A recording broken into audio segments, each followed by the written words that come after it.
Stasera abbiamo il piacere di intervistare Amélie Nothomb, una scrittrice belga che è ben al suo 18° romanzo, Una forma di vita. Le diamo il benvenuto e la ringraziamo. Grazie Amélie per essere qui con noi. Merci de m'interroger. C'est le premier jour de ma vie que je suis à Vicenza et c'est extraordinaire. Ringrazio voi, è la prima volta che sono a Vicenza, è un momento molto piacevole. Piaciuta Vicenza? J'ai fait une grande promenade dans Vicenza, c'est magnifique. Ho fatto un giro per la città, è una città molto bella. Grazie, noi siamo di Padova, però ci piace. Je ne connais pas Padova, la prochaine fois j'irai certainement a Padova. Purtroppo non conosco Padova, però sicuramente che la prossima volta andrò a Padova a fare un giro. Allora ti aspettiamo. Allora, ti faccio qualche domanda sul libro che ho letto, Una forma di vita. Allora, il protagonista è un uomo affetto da obesità che vive in solitudine. Che cosa pensi tu del tuo personaggio? Se fosse una persona reale, insomma, che tu incontri un giorno per strada. C'est un personnage imaginaire.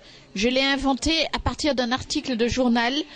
C'était un article de journal qui racontait une épidémie d'obésité dans l'armée américaine basée en Irak. Et j'ai trouvé ce personnage dans ma tête et je l'aime beaucoup. È un personaggio immaginario, è nato da un articolo di giornale che ho letto di una storia vera. Questo personaggio è nato nella mia testa, è una persona che amo molto. Ah, quindi ti piace, cioè se fosse una persona reale ti starebbe simpatico. S'il existait vraiment, nous aurions peut-être eu des relations plus compliquées.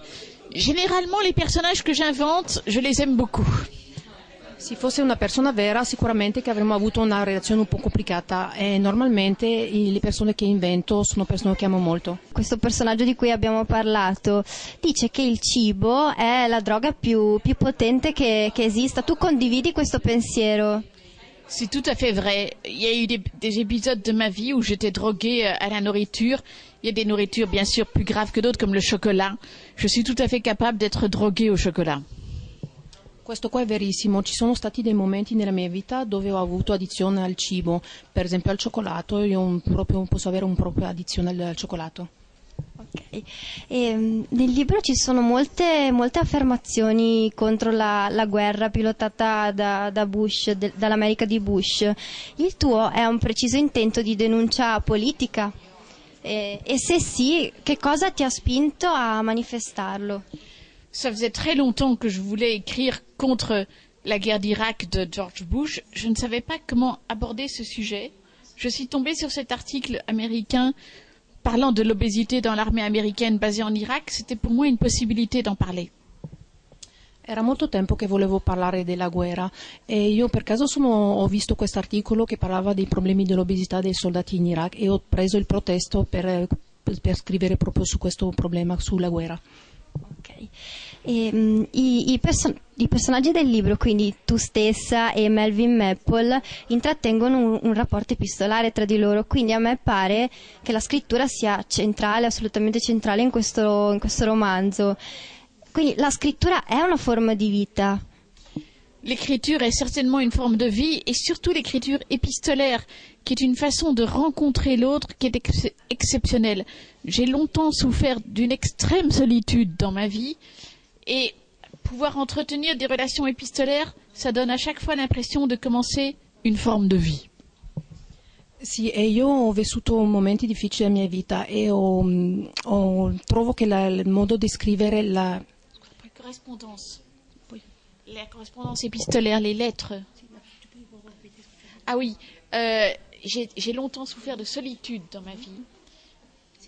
Et commencer une correspondance épistolaire avec quelqu'un donne l'impression de commencer une forme de vie.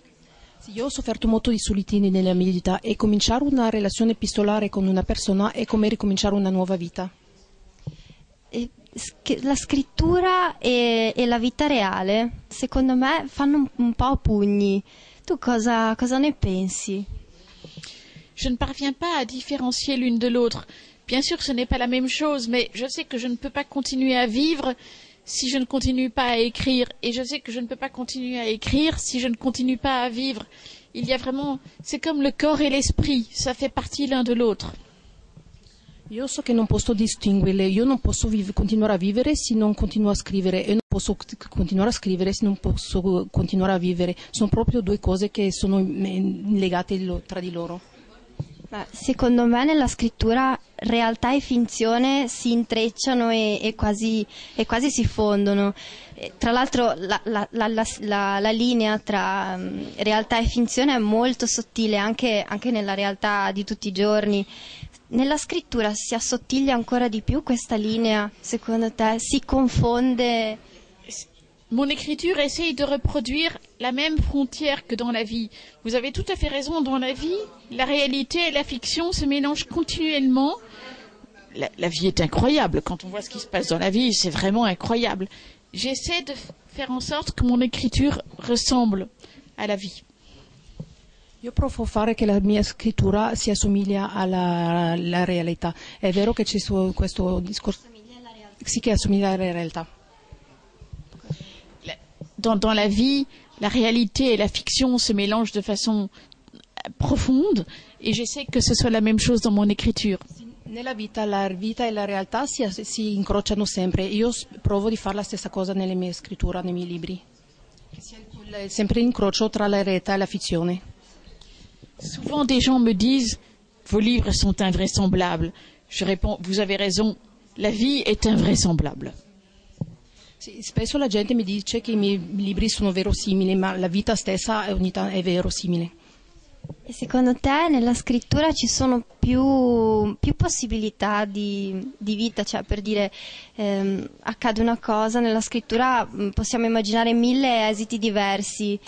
Può essere un modo per immaginare tante cose diverse rispetto alla vita reale? Molti... L'écriture est une richesse par rapport à la vie parce que la vie force à faire un choix. Dans l'écriture, on peut faire tous les choix. C'est un luxe par rapport à la vie. La scrittura è una ricchezza, perché è un lusso, perché nella vita si può fare una sola scelta, invece nella scrittura si può scegliere varie scelte e per questo qua è una fortuna. Concordo, anche secondo me. Ho un'ultima domanda. Dove compri i tuoi cappelli bellissimi? Alors, la plupart de mes chapeaux viennent de Bruxelles, mais celui-ci a été fabriqué et donné par une lectrice. Normalmente compro tutti i miei capelli a Bruxelles, però quello che ho indosso oggi è stato un regalo di una mia lettrice. Quindi hai proprio una passione per i cappelli. À l'âge de 30 ans, pour la première fois, j'ai porté un chapeau, je me suis regardée dans le miroir et pour la première fois de ma vie, j'ai pensé, c'est moi. Ai 30 anni ho indossato un cappello per la prima volta e per la prima volta della mia vita mi sono guardato dallo specchio e ho detto, questo qua sono io. Complimenti. Grazie tante. Ti ringraziamo ancora. Grazie mille. Merci. Grazie.